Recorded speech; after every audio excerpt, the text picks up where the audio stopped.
Hello, friends. Springtime in Oklahoma, we have occasion to take shelter from the weather.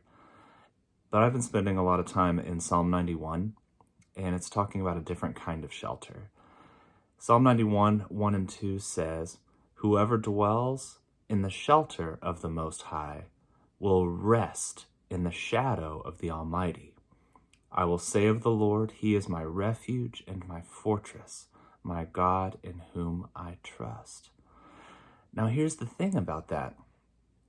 To find the rest in the shadow of the Almighty, to find God as a refuge and a fortress, a safe place to go, first we have to dwell in the shelter of the Most High. And now, we're not talking about a physical place here on earth. We're talking about a spiritual place of shelter.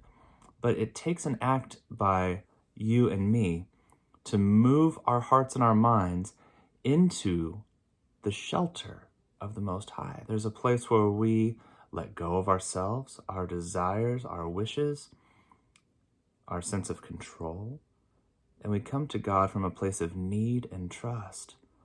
That's moving our hearts into the shelter of the Most High, and it's there that we'll experience rest. Now, as I was thinking and praying about this, I felt convicted in my own life that there are a lot of things that maybe aren't necessarily bad in and of themselves, but they distract me from dwelling, from making my home in the shelter of God.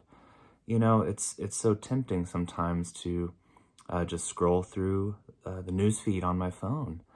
Maybe you guys struggle with that, or to just turn on the TV and zone out.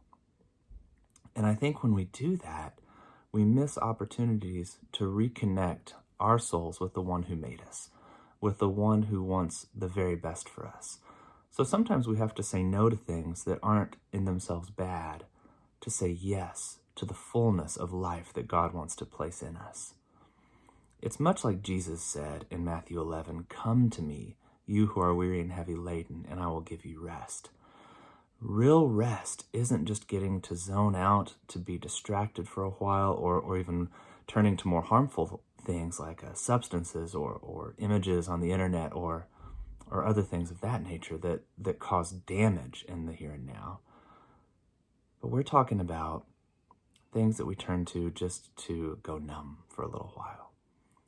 So friends, this day, put down the distractions and make an effort to move your life into the shelter of the Almighty. And may you find rest there in the shadow of His wings. So friends, walk in the light of Jesus and be the light to the world around you.